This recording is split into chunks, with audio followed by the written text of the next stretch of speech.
All right, we'll go ahead and get this meeting kicked off here. So today is Wednesday, the 31st of October, 2018, and this is the Cluster API Implementers Meeting EMEA. So welcome to everyone who is joining. I don't see any items on the agenda currently. Does anyone in the meeting have any items of business I'd like to bring up?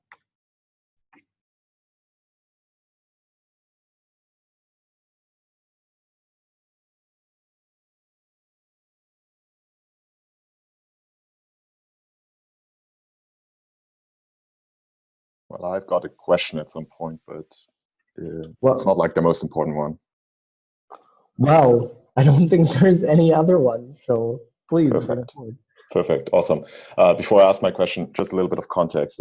So where I'm coming from, I want to use Cluster API, right? And ideally, I want to use it without cluster cuddle. So meaning I want to have a control cluster, and I want to just like basically provision a cluster, machine resources, machine sets, etc. Right? And I've experimented with it, and it works fine. A little bit of a blocker right now is actually getting the credentials, right? So the kubeconfig for the control plane after you provisioned it. It seems like the cluster cuddle, at least for GCP from what I saw, does a gcloud SSH to get it, or maybe SCP, I don't know. And I looked at a couple of other providers, they're all doing SSH from what I've seen.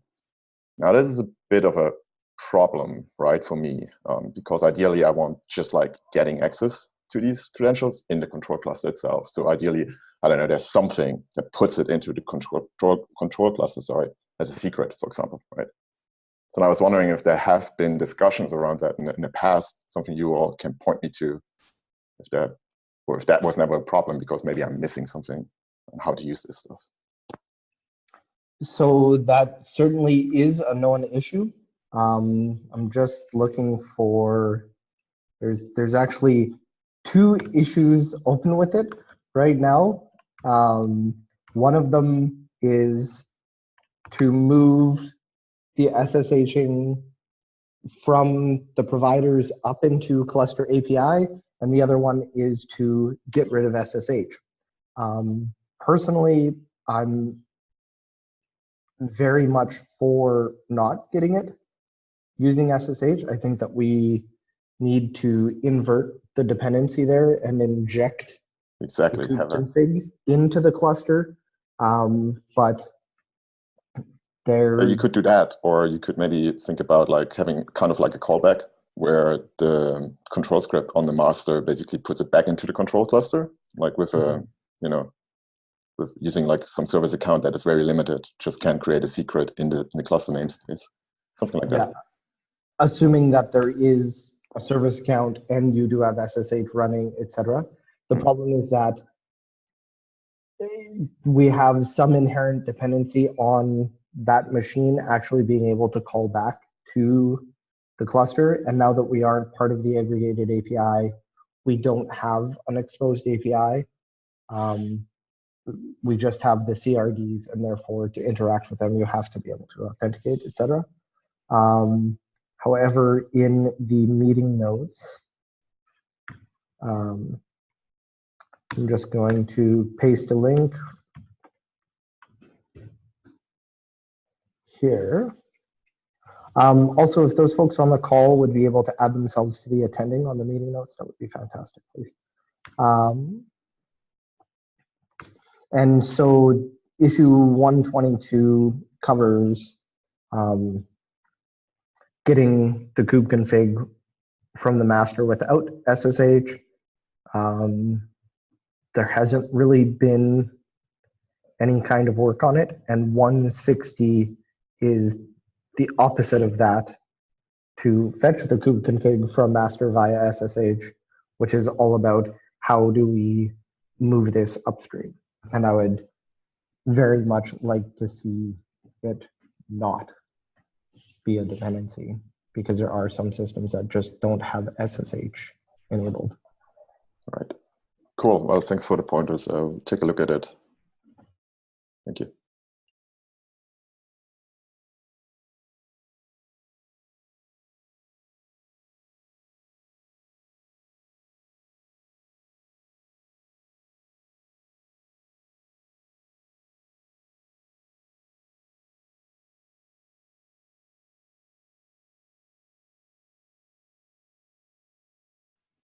All right. Are there any other items of business today in the provider implementers meeting?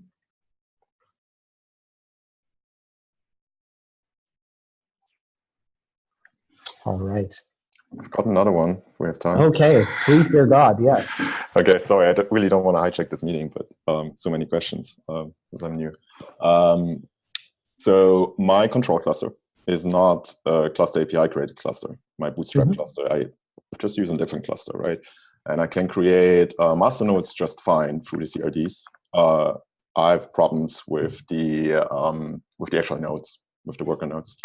The reason being is it seems like right now we're using kubeadm to do that, and we need to get like some sort of token in there. I don't know exactly why and what's going on. I've looked into it, but that depends on the fact that there is a kube config on that node where the controller runs that has that kubeadm can access to, which is an etc Kubernetes config or whatever, or admin conf.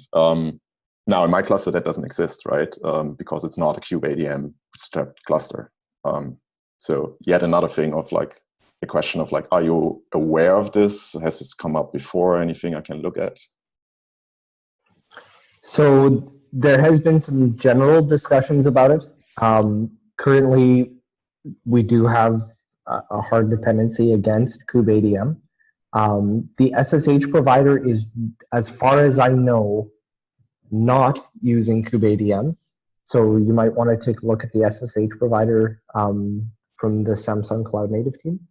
One of the things that was decided fairly early on in the Cluster API project was that we would basically do implementations from within the providers and then surface them up to Cluster API as common things arose. And there was a decision that was made early on to use kubeadm as the initial bootstrapping mechanism.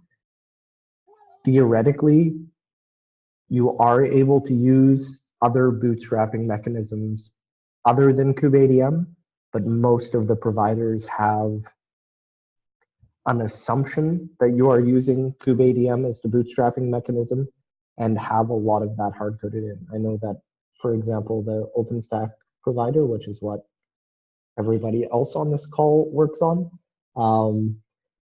we have in all of our scripts, that we're using to start up the machines, etc., hard dependencies on kubeadm. There's some stuff in the code that depends on kubeadm, and even until recently depended on you running a specific version of Ubuntu.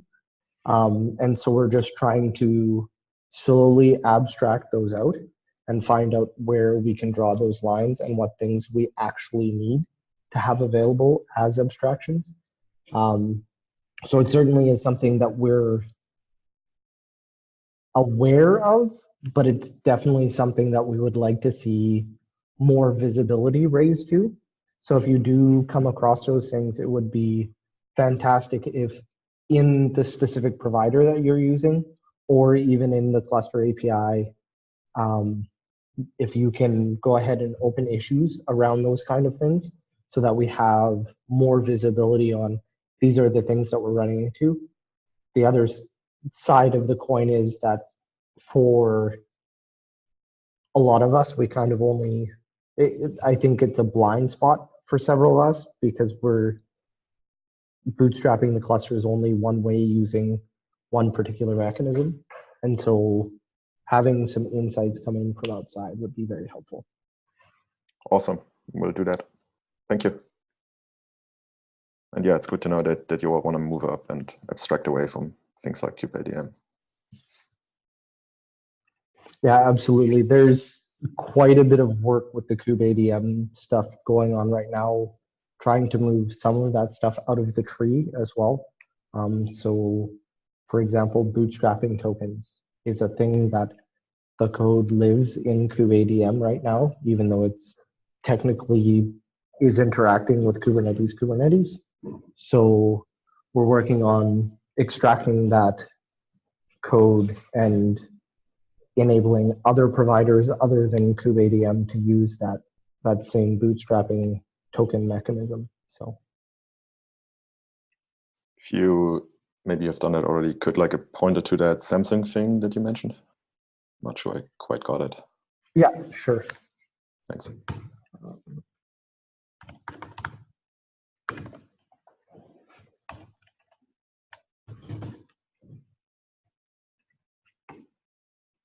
So I'll just add that in the meeting notes here.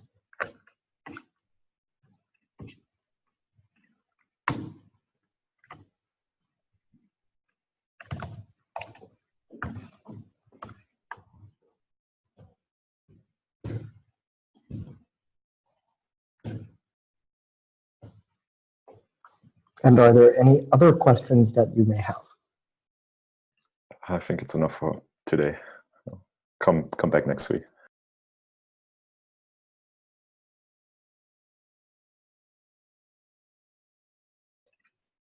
All right, does anyone else have any other items that they wanted to bring? No, really. Okay, cool. All right, well, in that case, we'll give you guys 45 minutes of your time back. Thank you for joining the call, and we look forward to seeing you again next week. Thank you all. Bye. Bye. Bye.